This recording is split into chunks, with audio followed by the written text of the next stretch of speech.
네, 김영환입니다. 같이 말씀 묵상하겠습니다. 제가 아는 권사님이 계신데요. 사업을 하다가 탈진이 와서 일을 좀 쉬려고 하셨습니다. 1년 동안 좀 쉬려고 아는 장로님에게 자기의 사업을 맡기고 1년 쉬시다가 다시 돌아오셨어요. 그런데 부사장으로 세웠던 장로님이 월급을 받고 있으면서도 그 사업을 법인의 이름을 자기 이름으로 바꿔 버렸습니다. 권사님이 법적 소송으로 싸워서 이길 수 있었는데 그냥 넘겨 주셨습니다. 믿는 사람들끼리 싸우고 하는 것이 덕이 되지 않을 것 같아서 자기의 사업인데도 불구하고 그것을 내어 주셨습니다. 그 장로님은 자신이 뭘 잘못한지 모를까요? 아마 알고 있을 겁니다. 오늘 본문에 보면은 이런 사악한 자들이 무더기로 사실 나옵니다. 그 내용을 같이 한번 살펴볼 텐데요. 누가복음 20장 9절부터 18절에 있는 말씀입니다. 먼저 그 내용을 보시면 9절부터 보겠습니다.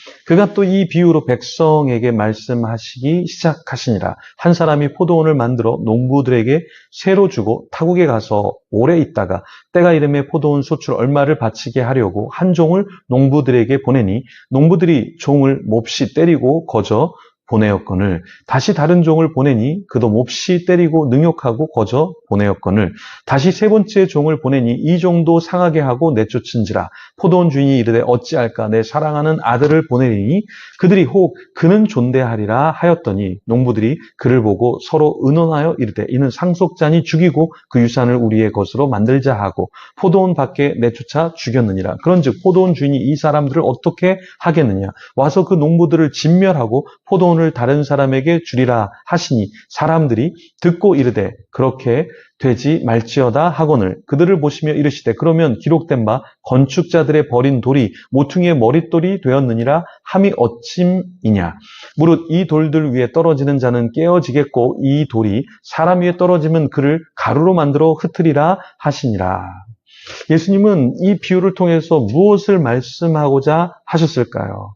자, 포도원을 만들어서 농부들에게 새로 주었어요. 그러면 이 새를 받았던 농부들은 그것을 잘 경영해서 주인에게 합당한 값을 줘야 되지 않을까요?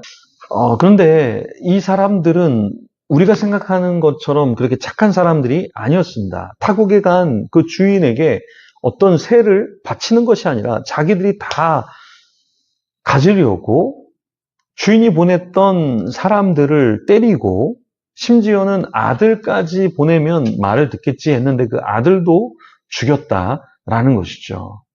자, 이 내용은 무엇을 말하고 있습니까? 하나님이 구약에 선지자들을 계속해서 보내셨죠. 깨어나라, 회개하라, 돌이키라 라고 하나님께서 끊임없이 그의 종들을 보내셨어요. 그런데 사람들은 그것을 외면했죠. 그리고 나서 하나님이 독생자 예수 그리스도를 이 땅의 아들로 주셨지만 어떻게 했습니까? 세상은 상속자다라고 하면서 죽이자 의논했고 결국에 포도원 밖으로 내쫓아 죽였습니다. 이처럼 예수님을 십자가에서 사람들이 죽였던 것이죠. 이 비유를 통해서 예수님은 무엇을 말하고 있습니까? 예수님 자신이 건축자들의 버린 돌, 모퉁이 돌 같은 그런 돌이 되었는데 사실은 사람들이 그렇게 만들었지만 결국에 하나님 안에서 구속을 이루시고 머릿돌이 되었다라고 말씀하셨던 것이죠. 근데 이 말씀을 들었을 때 종교 지도자들과 그 당시의 사람들은 이게 무슨 말인지 몰랐을 거예요. 자신들이 누구를 죽이려고 하고 어떠한 핍박을 가하는지를 몰랐을 것입니다. 우리가 그렇습니다. 페이스북이나 인스타, 유튜브를 보면 많은 말들로 사람들이 떠들어요. 그런데 정말 지혜로운 사람도 있지만 균형을 잡지 못하고 한쪽으로 쏠리는 사람들이 너무나 많이 있습니다. 예를 들어서 반공이 너무나 중요한데 반공에 대한 이야기를 하지 않으면 우리 교회 목사님은 좌파야. 우리 목사님은 깨어있지 않아. 그러니까 자기가 생각하는 단어를 얘기하지 않으면, 어떤 방향성을 갖지 않으면 그것에 대해서 상당히 공격하면서 문제가 많은 목회자다, 선교사다 이렇게 편가르기를 하는 자들이 있다라는 것입니다. 자기를 못 보는 거죠. 음모론을 펼치면서 그게 음모론인지를 모르고 사람들을 현혹시키고 사람들을 영적으로 깨어있지 못하게 만드는 것이죠.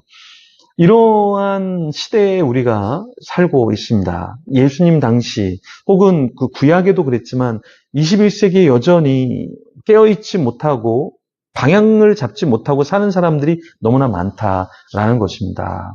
자, 누가복음 20장 19절에서 26절에는 어떤 내용이 있습니까? 서기관들과 대제사장들이 예수님이 이렇게 말씀한 것을 깨달은 것이 아니라 이 말씀이 자기들을 가리켜서 한 것을 알고서 예수님을 즉시 잡고자 합니다. 그런데 백성은 또 두려워하죠. 그래서 이도 저도 못하는 상황이 이제 19절에서 26절에 펼쳐지는데요. 이 종교 지도자들의 특징이 뭐냐면 희생을 감수하지 않는 거예요. 나에게 조금이라도 뭔가 문제가 있을 것 같으면 백성들을 두려워하면서 자신들이 보복하고 죽이려고 하는 예수님도 손을 못 대는 형국에 빠진다라는 것입니다. 이게 종교 지도자들의 특징이라는 것이에요.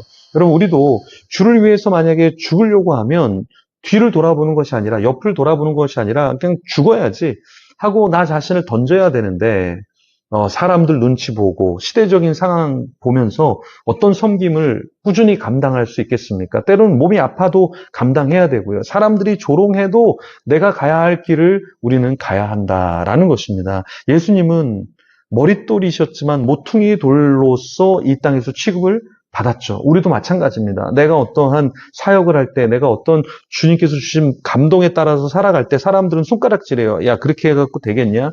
그게 뭐 효과가 있겠냐?